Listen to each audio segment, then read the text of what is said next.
I would really like to tap your brain as to how we can engage people more for the environment on a spiritual basis and maybe on the basis of the values of the art of living. You know, any issue, whether it's environmental or social justice, though people understand by intellect, they need to be motivated through their feelings, emotions, and they need to be spiritual motivation, spiritual connection. That really motivates people to engage in that particular field. As far as environment is concerned, I feel when it is attached to their emotional and spiritual quotient, the result is much faster. So when people know that planting some trees are one of their spiritual duty or religious duty, they do it meticulously. One of the, in my view, big failures of environmentalists sometimes in the world is that they try to bore people into action.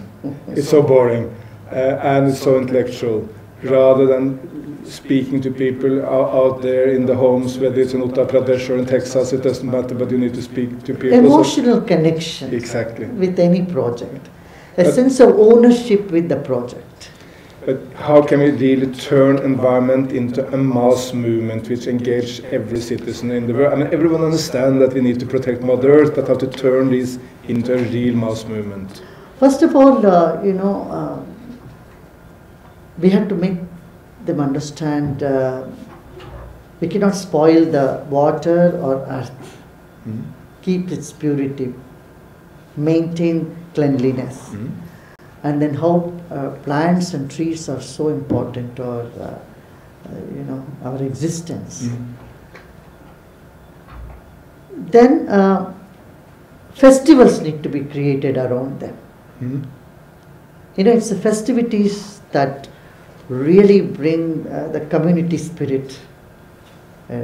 All through India there are festivities when people forget all their differences, they join together, they celebrate. So if there is a term called Vana Mahotsav in our ancient scriptures. Vana Mahotsav means celebrating the forest. So creating that type of forgotten rituals again, bringing them back is one way. Second is here, fortunately, Indian psyche is very much attached to rivers. For any ceremony at home, first you revere the water as so sacred, and you attend to that. So educating people, keep them clean. And they also need some scientific support. See, villagers, they do respect nature, but they are not aware that some of the harmful chemicals are going to destroy the earth forever, like some of the pesticides, some of the chemicals. That education is not there. So we need to educate them in natural farming, organic farming, and the impact of harmful chemicals, like DDT powder. It's banned all over the world, but here people are not aware of it. So just to keep the flies away, they throw these powders. But those chemicals harm the earth. So we need to educate them on how to keep the earth free from harmful chemicals. And then how to keep the water clean. Now we have come up with the enzyme technology, and we educate people how you can keep the grey water separate and the clean water, and then how to make it better, soak pits.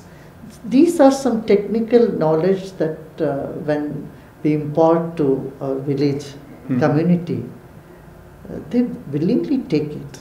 No, it's a great mission which you are about upon to really clean up the very polluted rivers in some parts of India. I remember Mahatma Gandhi, I think, once said that cleanliness is godliness. And one issue which is very much on the plate for you and the environment is to get rid of the plastic pollution, which is now so horrendous basically everywhere. Our oceans are full of plastic. I mean, an elephant died in Kerala the other day from from eating plastic, whales are dying from eating plastic. Many cows die from Cows, eating yeah, plastic. exactly. But how can we really create a mass movement to get rid of the plastic we don't need?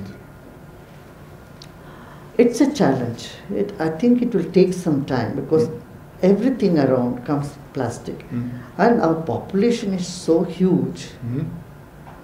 And to that quantity of getting some organic stuff or some biodegradable thing, and that too cost effective, has to be thought about.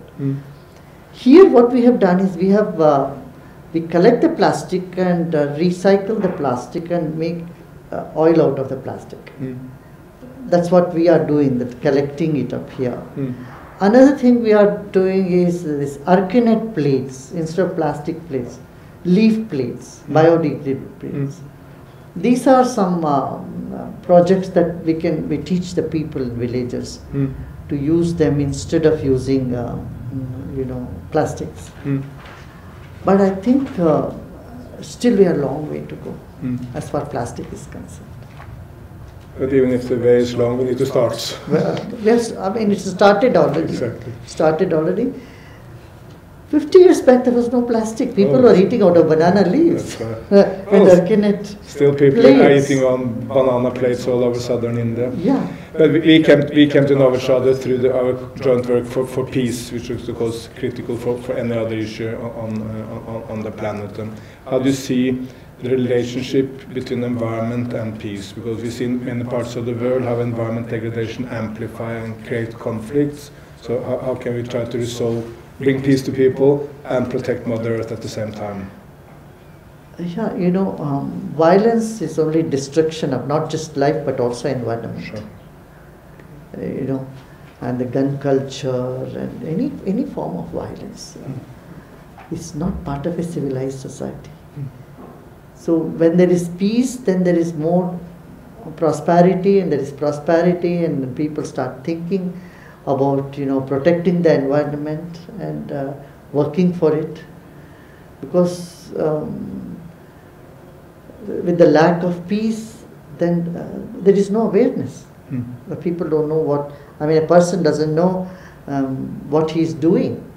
There is lack of awareness right there. So inner peace is essential. A person has to find that inner peace.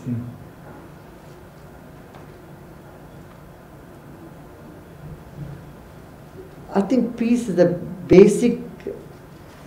basis for development. And yoga, meditation, many of these techniques are a part to, the way to get that. And community, everyone can unite and care for what body. See, for the first time in my life, I did yoga this morning here in Bangalore. But much more importantly, we are with you in your global fight for peace and to protect the environment. And let's see how we can jointly be more effective in that endeavor. Peace and environment is so central to every individual on planet Earth. So thank you for all you're doing here, and thank you to all the great people in there. So. Nice to have you, Erik. And please continue doing your great work you have been doing around the world, Nepal or Sri Lanka. Now you are doing in Africa, and for the United Nations. We are very proud of you and what you are doing. Thank you so much.